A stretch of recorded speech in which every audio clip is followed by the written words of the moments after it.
മേടക്കൂറ് അശ്വതി ഭരണി കാർത്തിക ആദ്യത്തെ കാൽഭാഗം. കാര്യതടസ്സം, ഭാഗ്യക്കുറവ്, അമിതവ്യയം എന്നിവയ്ക്ക് സാധ്യത. ധനനഷ്ടം വരാതെ ശ്രദ്ധിക്കണം.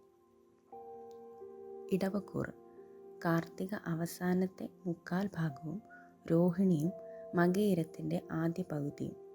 യാത്രാക്ലേശം, അംഗീകാരക്കുറവ്, ശത്രുശല്യം എന്നിവ കരുതണം. അധ്വാനഭാരം വർദ്ധിക്കും.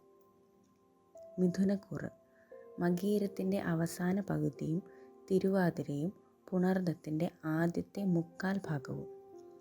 പ്രവർത്തന വിജയം, തൊഴിലാനുകൂല്യം, കുടുംബസുഖം എന്നിവ പ്രതീക്ഷിക്കാം.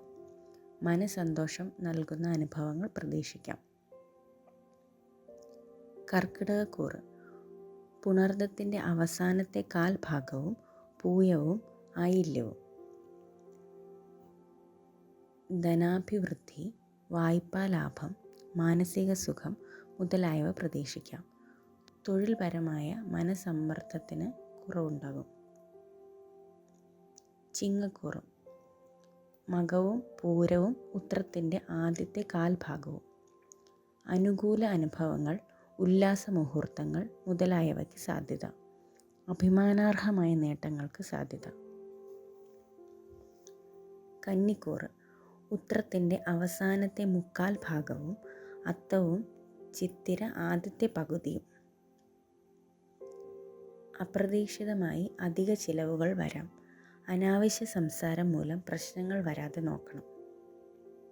തുലാക്കൂറ് ചിത്തിര അവസാനത്തെ പകുതിയും ചോതിയും വിശാഖത്തിൻ്റെ ആദ്യത്തെ മുക്കാൽ ഭാഗവും. സഹപ്രവർത്തകർ, അധികാരികൾ എന്നിവ അംഗീകരിക്കും. പണ്ട് ചെയ്ത ശുഭകർമ്മങ്ങൾക്ക് പ്രതിഫലം ലഭിക്കും. വൃശ്ചികക്കൂറ് വിശാഖത്തിൻ്റെ അവസാനത്തെ കാൽ ഭാഗവും അനിഴവും തൃക്കേട്ടയും. ആഗ്രഹസാഫല്യം, ആത്മവിശ്വാസം, അംഗീകാരം എന്നിവയ്ക്ക് യോഗമുള്ള ദിനം. സാമ്പത്തിക ക്ലേശം കുറയും. ധനുക്കൂറ് മൂലവും പൂരാടവും ഉത്രാടത്തിൻ്റെ ആദ്യത്തെ കാൽ ഭാഗവും. അമിത അധ്വാനം, തൊഴിൽ അസംതൃപ്തി മുതലായവ വരാം. സാമ്പത്തിക ഇടപാടുകൾ കരുതലോടെ ആകുന്നത് നല്ലത്. മകരക്കൂറ് ഉത്രത്തിൻ്റെ അവസാനത്തെ മുക്കാൽ ഭാഗവും തിരുവോണവും അവിട്ടത്തിൻ്റെ ആദ്യ പകുതിയും. കാര്യവിഘ്നം, അമിത അധ്വാനം, ആരോഗ്യക്ലേശം എന്നിവ ഉണ്ടാകും. സായാഹ്ന ശേഷം ഗുണദോഷ സമ്മിശ്രം. കുംഭക്കൂറ് അവിട്ടത്തിൻ്റെ അവസാന പകുതിയും ചതയവും പൂരുരുട്ടാതി ആദ്യത്തെ മുക്കാൽ ഭാഗവും. ഉദ്ദിഷ്ട കാര്യസിദ്ധി, കുടുംബസുഖം, സാമ്പത്തിക നേട്ടം എന്നിവ പ്രതീക്ഷിക്കാവുന്ന ദിവസം. പല കാര്യങ്ങളും ഉദ്ദേശിച്ച രീതിയിൽ മുന്നേറും.